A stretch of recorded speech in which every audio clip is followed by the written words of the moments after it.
आप देख रहे हैं इंडिया टाउन न्यूज, भारत की बात। गिरफ्तारी से बचने सुप्रीम कोर्ट पहुंचे भूपेश बघेल, मांगी अग्रिम जमानत। नमस्कार, स्वागत है आपका इंडिया टाउन न्यूज में। मैं हूं आपके साथ संजना कुशवाहा। छत्तीसगढ़ की सियासत में एक बार फिर हलचल तेज हो गई, जहां राज्य के पूर्व मुख्यमंत्री भूपेश बघेल ने अचानक सुप्रीम कोर्ट का रुख कर सबको चौंका कर रख दिया।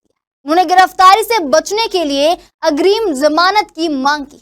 आपको बता दें, आरोप है कि शराब, कोयला और महादेव सट्टा ऐप घोटालों में उनका नाम जुड़ सकता है। आपको बता दें, खुद बघेल का दावा है कि जैसे उनके बेटे चैतन्य को फंसाया गया, वैसे ही उन्हें भी निशाना बनाया जा सकता है। देखिए हमारी खास रिपोर्ट।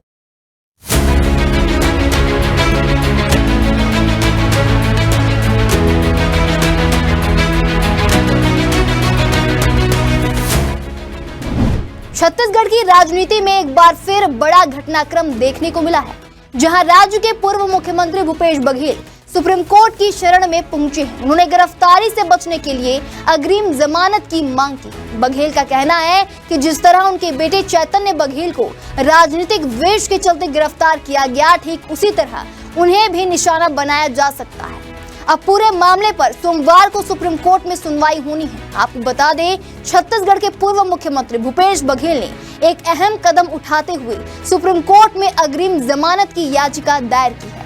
बघेल को आशंका है कि केंद्र की एजेंसियां सीबीआई और ईडी उन्हें भी गिरफ्तार कर सकती है। कौन से मामले हैं जिनमें भूपेश बघेल को डर है गिरफ्तारी का? पहला मामला है शराब घोटाले का। इस मामले में राज्य में शराब की बिक्री और ठेकों में कथित भ्रष्टाचार को लेकर जांच चल रही है। तो वहीं दूसरा मामला है कोयला परिवहन घोटाला का। इस केस में कोयला खनन और परिवहन में बड़े पैमाने पर कमीशनबाजी और घोटाले का आरोप है।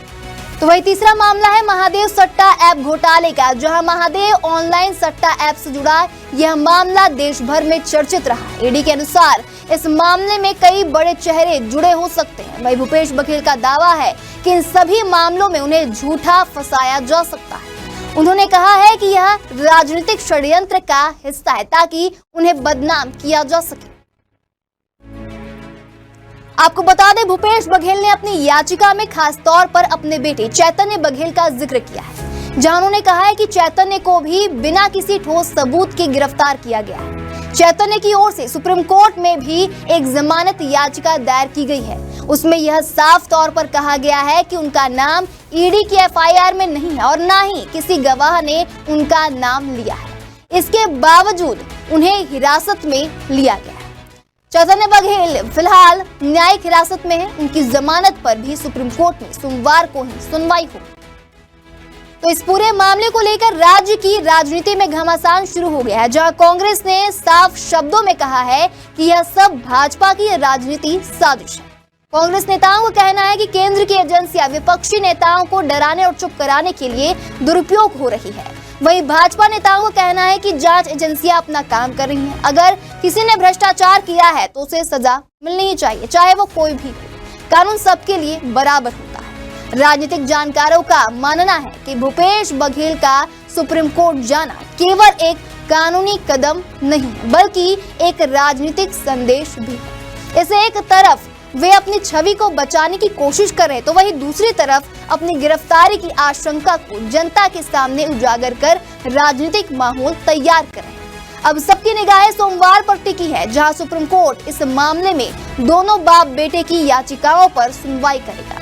अगर अदालत से उन्हें राहत मिलती है तो कांग्रेस को बड़ा सियासी संबल मिलेगा, लेकिन अगर अग्रिम जमानत खारिज होती है तो पूर्व मुख्यमंत्री की मुश्किलें और भी बढ़ सकती हैं।